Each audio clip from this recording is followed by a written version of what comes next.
Baik, Assalamualaikum warahmatullahi wabarakatuh. Perkenalkan, saya Mas Udin Nur Hidayat, peserta Project Based Virtual Intern dari Rakamin yang bekerjasama dengan Bank Muamalat sebagai Business Intelligence Analyst.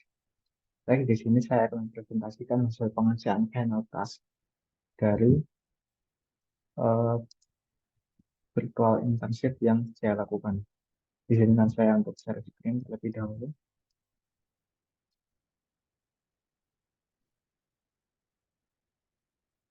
Oke, baik. Ini merupakan tampilan awal dari laporan yang saya buat. Untuk perkenalan singkat, saya Masudin Hidayat. Di sini saya sebagai mahasiswa Sistem Informasi dari Universitas Terbuka. Saya memiliki kemampuan dan keinginan yang kuat untuk belajar terutama di bidang data ya, data analisis dan business intelligence. Kemudian saya juga memiliki kemampuan untuk menggunakan beberapa tools data analisis seperti Excel dan bahasa pemrograman SQL serta BI tools untuk visualisasinya seperti Google Data Studio. Untuk pengalaman saya atau experience saya, saat ini saya bekerja sebagai creative writer di PT Ekuitas Digital Indonesia dan juga sedang menjadi partisipan di event ID Camp 2023 mengambil learning path data scientist. Kemudian saya juga pernah mengikuti full study intensive bootcamp data science dari MySkill sebagai partisipan di bulan Agustus sampai Oktober. Baik di final task Rakamin X Bank Muammar sebagai Business Intelligence Analyst, ada beberapa tugas yang diberikan. Ini adalah tugas pertama, disajikan 4 buah tabel, tentukan primary key dari masing-masing tabel. Nah, ada 4 tabel. Yang pertama adalah tabel customers, kemudian tabel kategori, products, dan order. Dari keempat tabel ini, saya diminta untuk menentukan yang mana sih primary key dari masing-masing tabel. Nah, primary key itu maksudnya adalah satu identitas unik yang ada pada sebuah tabel, di mana nilai dari primary key itu tidak boleh duplikat dan harus unik. Itu karena nanti mewakili satu data yang ada pada tabel tersebut. Nah, untuk yang pertama, di tabel customer, primary key-nya adalah customer ID. Kemudian yang kedua di tabel products, primary key-nya adalah product number. Yang ketiga di tabel orders, eh, primary key-nya adalah order ID. Dan yang terakhir di tabel kategori, primary key-nya adalah kategori ID. Untuk selanjutnya, tugas yang kedua adalah sama, masih menggunakan tabel yang sebelumnya. Untuk yang tugas kedua ini, saya diminta untuk menentukan seperti apa relationship dari keempat tabel tersebut. Nah, dari keempat tabel tersebut, ada sebuah relasi atau hubungan yang nanti relasi tabel ini akan sangat berguna jika kita melakukan analisis data, terutama jika kita membutuhkan suatu data dari tabel A, kemudian kita membutuhkan informasi tambahan dari tabel B, maka kedua tabel tersebut dapat digabungkan dengan menggunakan sebuah key atau kunci yang berelasi antara kedua tabel tersebut. Nah, di sini yang pertama dari tabel products ada kolom prod number, yang mana kolom ini berelasi dengan kolom dengan nama yang sama, prod number, yang ada pada tabel orders. Relasi ini secara one to many, atau bisa dikatakan setiap satu prod number yang ada di tabel products itu bisa memiliki banyak orders. Sebaliknya, di dalam tabel orders ada banyak sekali prod number, namun itu hanya mewakili satu prod number yang ada di tabel products. Kemudian yang kedua, customer ID pada tabel customer itu berrelasi dengan kolom customer ID yang ada pada tabel orders. Maksudnya, setiap satu customer ID yang ada pada tabel customers bisa saja memiliki banyak eh, order, banyak transaksi di tabel order. Sebaliknya, setiap customer ID yang ada di orders, baik itu ada satu atau lebih, itu hanya mewakili satu identitas customer ID yang ada di tabel customer. Seperti itu. Untuk yang ketiga adalah kategori ID. Kolom kategori ID yang ada pada tabel kategori ini berrelasi dengan kolom kategori yang ada pada tabel produk. Secara one-to-many juga, maksudnya setiap satu kategori ID yang ada pada tabel kategori itu memungkinkan ada banyak produk yang menjadi turunannya atau menjadi bagian dari kategori ID tersebut. Sebaliknya, setiap kategori yang ada di tabel produk itu hanya memiliki satu kategori ID, atau dengan kata lain, setiap produk yang ada di nama produk yang ada di kolom produk di tabel produk itu hanya memiliki satu kategori seperti itu. Nah, yang di plot number yang ada di tabel produk, kemudian order ID di tabel orders, customer ID, kategori ID itu disebut dengan primary key. Dia yang mewakili identitas dari tabel tersebut. Kemudian kolom yang berrelasi seperti kategori di produk, plot number di orders itu merupakan foreign key atau key turunan dari tabel lain, sehingga dia bisa dihubungkan atau direlasikan seperti itu. Kemudian tugas yang ketiga, sebagai BI analyst di PT Jatera Bersama, kita akan membuat sebuah tabel master yang di dalamnya itu nanti berisi beberapa hal berikut. Yang pertama ada customer email, customer city, order date, order quantity, product name, product price, product category name, dan total sales. Kemudian setelah tabel master itu selesai dibuat, diurutkan berdasarkan tanggal transaksi yang paling awal sampai paling akhir. Di sini saya menggunakan tools Google BigQuery. Nah, untuk codingnya seperti ini mungkin akan saya buka langsung aja di Google BigQuery ya. Nah, ini adalah codingnya.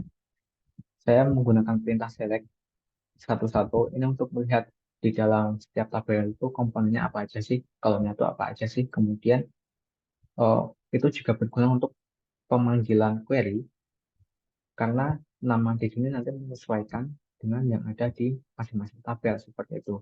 Nah, untuk membuat tabel master itu menggunakan metode join, left join, dan menggunakan metode left join. Yang pertama adalah tabel orders. Tabel orders ini saya joinkan dengan tabel customer, kemudian saya joinkan dengan products, kemudian saya joinkan lagi dengan tabel kategori, di mana antara tabel orders dengan tabel customer itu ada dua kolom yang memiliki nilai yang sama yang bisa dijadikan sebagai acuan atau mungkin yang bisa kita katakan sebagai eh, patokan untuk menggabungkan tabel seperti yang saya jelaskan pada bagian primary key dan foreign key. Nah, di tabel orders itu ada customer ID, kemudian di tabel customer juga ada customer ID. Maka karena kedua nilai ini sama, ini bisa dijadikan patokan kita menggabungkan tabel itu berdasarkan apa sih seperti itu. Di sini berdasarkan customer ID. Untuk metode join yang berikutnya sama, kurang lebih penjelasannya sama. Kemudian di sini ada yang disebut dengan eh, granularity atau ketelitian suatu data. Kenapa saya menggunakan order sebagai tabel utama? Karena di dalam tabel orders itu memuat informasi order date.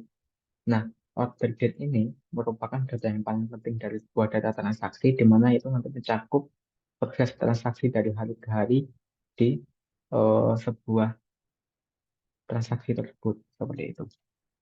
Saya menggunakan tabel order sebagai tabel utama karena memiliki granularity terendah di mana semakin detail suatu tabel, semakin tabel itu memuat informasi yang paling penting, maka dia granularity-nya akan semakin rendah dan itu bisa dijadikan sebagai tabel utama. Kemudian di metode select, oh belum, Eh, ke ini dulu, group by. Kita group by date, kategori, plot name, price, dan seterusnya. Kemudian karena kita diminta untuk mengurutkan dari yang paling awal tanggal sampai yang paling akhir, maka menggunakan order by order date ascending secara menaik dari yang paling awal ke yang paling akhir. Kemudian yang terakhir adalah memilih atau menampilkan data apa aja sih yang mau ditampilkan ke tabel master. Maka saya memilih ini order date, kategori name, product price, order quantity, total sales, di mana total sales ini merupakan agregasi atau perhitungan dari eh, price dikalikan dengan quantity. Kemudian ada lagi customer email. Customer email ini saya lakukan ekstrak karena di tabel asli customer, kita lihat dulu, di tabel asli customer, alamat emailnya seperti ini. Alamat email pertama, kemudian mail to, alamat email yang sama. Ini tidak efisien ya. Maka gunakan eh, regix extract CS customer email, di mana dia tidak mengikut sertakan tanda pagar dan sebelum tanda pagar yang pertama. Seperti itu. Nah, tabel hasil joinnya akan menjadi sesuai dengan perintah soal yang diberikan. Hmm. Order date, kategori name, product price, order quantity, total sales, kemudian cash emailnya sesuai ya. Dan yang terakhir adalah customer city. Oke, untuk yang berikutnya, nah ini adalah hasilnya. Kemudian kita masuk ke tugas yang keempat yaitu visualisasi. Dari hasil tabel yang dibuat pada soal nomor 3 itu kita simpan ke dalam bentuk CSV dengan menggunakan Looker Studio. Kita buat visualisasinya. Nah, visualisasi itu harus berisi minimal ada 7, yaitu total keseluruhan sales, kemudian total sales berdasarkan kategori, total quantity berdasarkan kategori, total sales berdasarkan kota, quantity berdasarkan kota, top 5 kategori produk yang paling tinggi salesnya, dan top 5 kategori produk yang paling tinggi kuantitinya. Tools yang saya gunakan adalah Google Data Studio atau yang sering kita sebut sebagai Looker Studio. Nah, di sini hasil dari dashboard yang saya buat. Nah, gimana sih caranya mengekspor data yang kita query ke dalam bentuk CSV? Nah, caranya seperti ini. Di bagian bawah, kita kan sudah eh, memanggil tabel hasil join seperti ini, kemudian tampil tabelnya seperti ini sesuai dengan perintah pada soal. Kemudian ada kolom save result, kita klik save result CSV kalau file atau ke Google Drive sesuai keinginan. Nah, kita lanjutkan ke bagian visualisasinya ya. Oke, kita lanjut ke visualisasi. Nah, ini merupakan self performance dashboard yang mencakup filter berupa drop down ini juga. Kemudian ada ini namanya total sales sekian, kemudian total quantity order, total customer, dan total transaksi yang dilakukan oleh customer. Nah, kemudian ada visualisasi total sales dan quantity berdasarkan kota, berdasarkan customer city. Bisa dilihat di sini bahwa ada 3 kota tertinggi. Yang pertama ada Washington, Houston, dan San Diego, yang dimana ketiga kota tersebut memiliki jumlah order terbanyak dan total penjualan yang terbanyak. Kemudian ada visualisasi total sales dan quantity berdasarkan kategori ya. Bisa dilihat yang paling banyak jumlah terjualnya itu kategori e-books dan training, diikuti blueprint dan seterusnya. Kemudian ini ada top 5 total quantity by kategori. Ada 5. Yang pertama e-books, kemudian training video, kemudian blueprint, drone kits, dan drones. Ini top 5. Kemudian yang other ini merupakan akumulasi dari beberapa kategori yang tidak menjadi top 5. Seperti itu. Kemudian top 5 total sales by kategori. Ini yang paling banyak penjualannya kategori robot, drones, kemudian robot kits, kemudian drone kits, dan yang terakhir training video. Ini order merupakan akumulasi dari kategori yang tidak menjadi top 5. Dan ini sales trend per month-nya bisa kita lihat dari bulan Januari 2020 sampai ke Desember 2021. Gimana sih kondisi penjualan dari PT Sejahtera Bersama ini? Nah, bisa kita lihat ada satu momen di mana di bulan Juli 2021 itu mengalami penurunan yang signifikan atau penurunan yang cukup tajam. Nah, di sini perlu kita lakukan evaluasi dan analisis lebih lanjut. Kira-kira apa sih penyebab menurunnya penjualan dan jumlah order yang terjadi pada Juli 2021 ini seperti itu. Oke, hasil visualisasi sudah, kemudian kita masuk ke tugas yang terakhir yaitu memberikan rekomendasi. Sebagai biaya analis di PT Sejahtera Bersama, apa sih yang bisa diusulkan untuk mempertahankan penjualan atau menaikkan penjualan dengan berdasarkan tabel transaksi detail yang sudah dikerjakan tadi. Nah, di sini saya memberikan 5 rekomendasi. Yang pertama, memfokuskan penjualan ke 3 kota yang memiliki nilai transaksi tertinggi, yakni Washington, Boston, dan San Diego. Nah, di ketiga kota ini, kita bisa melakukan sebuah promosi besar-besaran seperti eh, pemberian promosi, diskon, segala macam, kemudian paket-paket promo bundling, dan lain-lain. Kemudian yang kedua, meningkatkan strategi marketing dan penjualan dari produk kategori robot dan robot kits. Itu merupakan yang memiliki nilai penjualan, total penjualan tertinggi ya, atau sales tertinggi ya. Itu bisa kita gunakan metode promo, contohnya bundling, mengingat ini kategori robot, kemudian robot kits, pasti kedua kategori ini berhubungan kan. Yang pertama robot itu device-nya, yang robot kits itu kayak alat buat maintenance-nya. Nah, jika kedua kategori ini dibuat sebuah bundling, maka bisa memungkinkan kedua produk ini akan naik secara sales atau penjualan. Selain itu juga bisa meningkatkan ketertarikan pelanggan terhadap produk dengan pemberian promo seperti itu.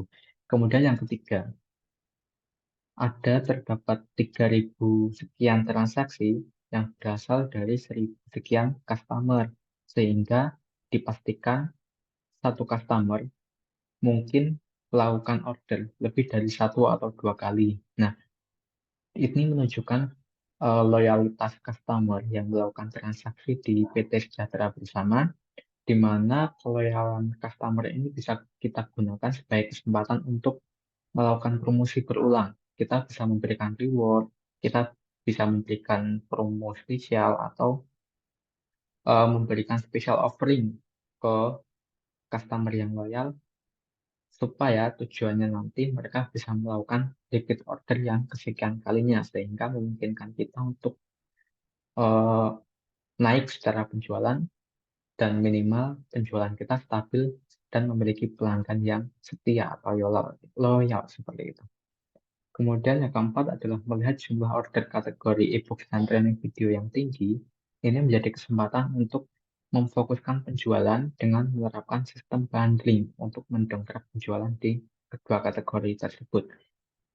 Nah, kenapa sih kok jumlah ordernya dari kategori e-books dan training video itu tinggi, tapi jumlah penjualan atau total salesnya itu malah lebih tinggi yang robot dan robot kits? Nah, ini mungkin bisa kita lihat dari segi harga ya, karena kalau e-books dan training video itu memang relatif harganya lebih murah daripada produk kategori robot dan robot kits yang berupa fisik, sedangkan kategori e-books dan training video itu berupa soft file, makanya harganya murah. Nah, untuk menaikkan eh, tingkat jumlah order dan bisa menaikkan total sales penjualan dari kedua kategori ini, bisa kita lakukan metode bundling, di mana seperti tren yang berjalan akhir-akhir ini ya, mungkin dalam materi yang terjadi itu ada sebuah e-books yang di dalamnya menyertakan sebuah training video. Nah, itu tentu akan memudahkan para pelanggan bagi mereka yang menyukai belajar sambil melihat praktek secara langsung bagaimana sih cara penggunaan alat, bagaimana cara menerapkan ilmu yang ada di dalam e-books tersebut, seperti itu. Kemudian yang terakhir adalah terdapat penurunan penjualan yang signifikan atau cukup tajam di bulan Juli 2021 sehingga bisa menjadi bahan evaluasi dan analisis lanjutan terkait dengan penyebab dan faktor penurunan yang terjadi. Sama seperti yang saya jelaskan sebelumnya di bagian visualisasi, bisa dilihat di sini ada penurunan yang cukup tajam di bulan Juli ya. Nah, ini kita perlu melakukan evaluasi dan analisis lanjutan untuk melihat apa sih yang membuat penjualan di bulan tersebut bisa menurun dengan tajam. Kita perlu melakukan analisis lanjutan dan evaluasi. Kita bisa melihat kategori produk apa yang mengalami penurunan, kemudian kota mana yang mengalami penurunan order dari bulan sebelumnya, dan kota mana yang dia bisa memberikan total penjualan yang tetap atau bahkan dia malah naik di bulan tersebut. Tapi kenapa penjualan secara keseluruhan di bulan Juli itu bisa menurun seperti itu? Nah, kita juga bisa melihat pola dari bulan per bulan, pola penjualan dari bulan ke bulan di dalam analisis lanjutannya akan dilakukan nanti. Baik, nanti video presentasi akan saya tampilkan, saya berikan link di sini. Oke, sekian mungkin yang bisa saya sampaikan terkait dengan eh, hasil pengerjaan dari Project Based Virtual Internship sebagai Business Intelligence Analyst dari Rakamin dan Tang Muamalat. Mohon maaf apabila terdapat banyak kesalahan. Terima kasih. Assalamualaikum warahmatullahi wabarakatuh.